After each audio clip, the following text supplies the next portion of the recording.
kita sanjung sajikan kepada kepangkuan alam sang revolusi Islam, tokoh idola tiada bandingan, jadi panutan setiap insan, yakni junjungan alam Nabi besar Muhammad sallallahu alaihi wasallam.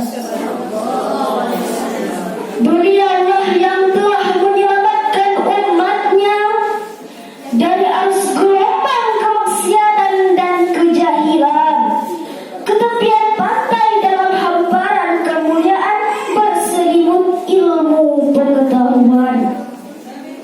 Salawat beriring salam juga kita sampaikan kepada al dan sahabat beliau sekalian, yang seiring bahu seayun langkah tiada bosan dan tak pernah lelah bersama dengan Rasulullah sallallahu alaihi wasallam. Kehormatan dan kemuliaan saya sampaikan kepada para dewan hakim dan panitia pelaksana, kepada bapak-bapak, ibu-ibu, teman-teman, para hadirin dan hadirat yang turut berpartisipasi pada acara ini.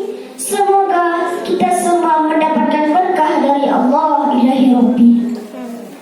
Pada kesempatan ini, izinkanlah saya berdiri sejenak di hadapan bapak-bapak, ibu-ibu, teman-teman untuk menyampaikan sebuah syarahan singkat dengan judul Mensyukuri Nikmat Allah Subhanahu wa Ta'ala. Ya ma'asyiral muslimin rahimakumullah. Allah Subhanahu wa Ta'ala telah memberikan kita nikmat yang sungguh banyak, nikmat yang sangat banyak, nikmat yang tidak terhitung jumlahnya.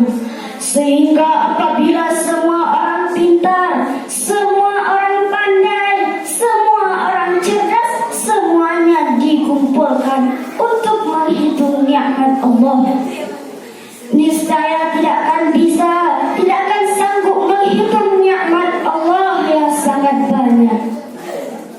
Kaum muslimin yang mudah-mudahan selalu dalam lindungan Allah, sebagaimana firman-Nya dalam Quran surah An-Nahl ayat 18 yang bunyinya, A'udzu billahi minasy syaithanir rajim. Bismillahirrahmanirrahim. Wa in ta'uddu ni'matallahi la tahsuha, innallaha laghafurur rahim.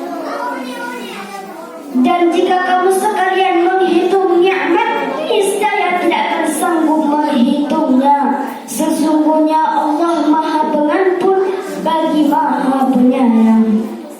Kaum muslimin yang mudah-mudahan selalu dalam lindungan Allah. Dalam ayat yang lain Allah Subhanahu wa Ta'ala menjelaskan bahwa seandainya ranting-ranting pohon dijadikan pena, semua dedaunan kita jadikan buku, dan air-air laut kita jadikan tinta, niscaya tidak akan sanggup dan tidak akan mampu menghitung nikmat Allah yang sangat banyak. Ya ma'asyiral muslimin rahimakumullah, sebagaimana dalam firman-Nya dalam Quran surah Ibrahim ayat 7, wa idza ta'adzana rabbukum la in syakartum la azidannakum wa la in kafartum inna 'adzabi lasyadid. Shadaqallahul azim. Dan ingatlah juga tatkala Tuhanmu memaklumkan, sesungguhnya jika kamu bersyukur atas segala nikmat-Nya, Allah pasti akan menambahkan nikmat-Nya. Dan jika kamu mengingkari nikmat-Nya, maka azabnya sangatlah pedih. Sahabat-sahabatku yang mudah-mudahan selalu dalam lindungan Allah, mungkin hanya saya sampaikan